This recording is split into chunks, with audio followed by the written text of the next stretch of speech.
Why is it that we believe that Darth Sidious actually openly held disdain for the Darksaber? Greetings, curious acolytes of the Force, and welcome back to our archives. At the end of Season 5 of the Clone Wars, we got an epic battle depicted between Maul, ruler of Mandalore, and Darth Sidious, Lord of the Sith, and soon to be Emperor of the Galaxy. The duel took place in the palace throne room of Mandalore and then continued out into the public square. Though it was night at that point, there were no witnesses to this epic battle taking place. The only person who would know about this would be Prime Minister Almec, who saw the duel on the security holotapes after it had concluded. In this duel, Maul and Savage would be put in their place by the Dark Lord, and Maul would get a rude reminder of just how far away the real power of the dark side truly was. After it was all said and done, Maul was left defeated and disarmed of the titular item that gave him rulership over Mandalore, the Darksaber. At this moment, Darth Sidious had every right and ability to claim the Darksaber for his own and become recognized as the ruler of Mandalore. However, he did not. We have speculated why Sidious did not do this in a previous holocron. However, today we are going to talk about a theory that we have in which Darth Sidious may have actually despised the Darksaber and disdained what it represented. Before we launch into this holocron though, reports have reached the High Council that many of the acolytes passing through our archives have not yet enrolled. So if you would like to be updated whenever we post our daily holocron uploads, be sure to reach out and force crush that subscribe button.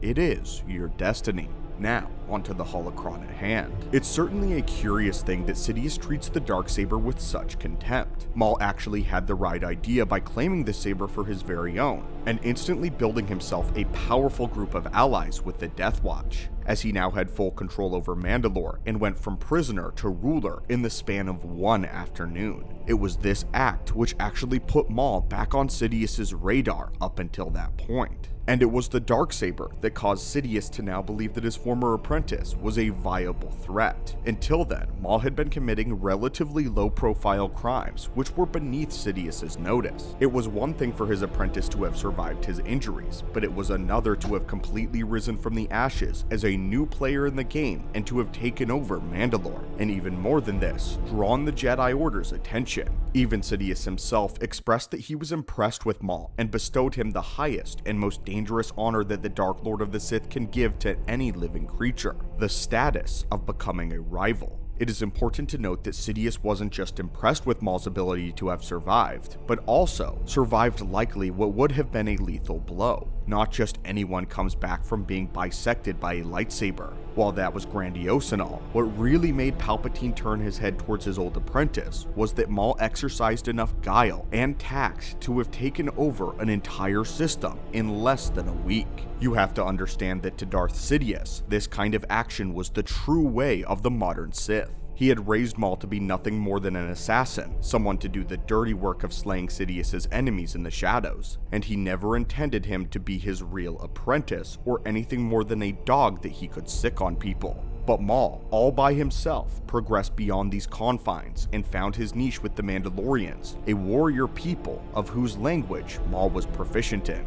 The language of war. And by this point, Maul even threatened Palpatine's supremacy. Darth Maul had to go, and Sidious needed to take care of it personally, leaving nothing to chance. So despite his newfound power, Maul was simply no match for his old master, and by the time the Dathomirian warrior figured this out, the duel was over. Maul was disarmed by Sidious, his red lightsaber as well as the Darksaber being tossed in opposite directions. After getting a satisfying amount of torture in, Sidious had taken Maul into custody. At this point, we aren't sure whether Sidious just left the Darksaber there or actually took notice of it, but ultimately decided to throw the weapon aside. Either way, the sabers were left there in the square, and Prime Minister Almec took careful measures in order to retrieve them. By the rules of the Darksaber, Darth Sidious in this moment could have claimed it as his own and became the rightful ruler of Mandalore by way of fair challenge. However, he did not. Our question originally was, does Sidious even know about the legend of the Darksaber? However, surely he would know about this single weapon that would grant him instantaneous rulership of an entire planet. So then, why did he not go after it? We think that it's obvious that Sidious would know of the Darksaber. Its legacy wasn't exactly a secret, and Force-based artifacts is one of Sidious's favorite hobbies. There's no doubt in our minds that he knew of the Darksaber and what it represented. We even believe that Darth Maul claiming the Darksaber is what noted him worthy of Sidious's time. But while Sidious may have known about the Darksaber, he probably simply did not care, and his relationship with normal lightsabers was likely reflected in the Darksaber as well. It is our theory that Sidious knows plenty about the weapon and actually despises its legacy and everything that it represents. The Darksaber was a weapon created by a Jedi, which can grant one instant rulership over an entire system of powerful warriors, so long as it is won in combat. What this means in Sidious's perspective is that any fool can get ownership of Mandalore and its people, so long as brute strength sways their way in a battle. Not to mention, we already know that Sidious despises lightsabers in general. Sidious believes that real power lies not in weaponry, but in the power of the Force and the ability to control people with the strength of mind. Sidious does not care about proving himself to lesser beings or about ruling with respect and honor. Sidious wants to rule with fear, and he wants people to recognize his supremacy not because of some trinket, but because of the abilities of the Force. For Sidious, real power does not lie in ceremony and superstition, and it certainly doesn't lie in the possession of a single weapon. For Sidious, real power lies in the dark side of the Force, the fear that grips people whenever you walk into a room, and the ability to change the course of galactic history with a snap of your fingers, or a word from your tongue, a phrase even.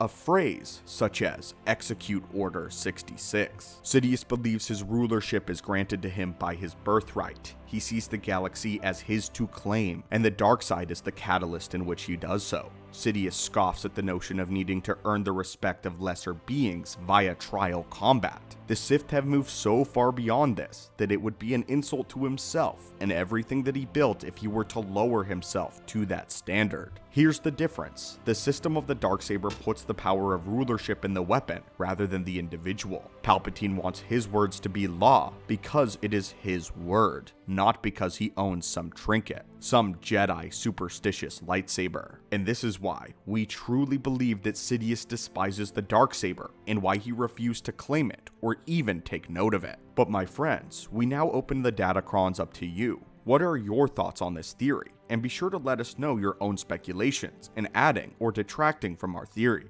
Do you believe that this is the reason Sidious disregarded and left the weapon behind? And as always, my friends and fellow students and acolytes of the Force, thank you so much for visiting our archives yet again, and may the Force be with you.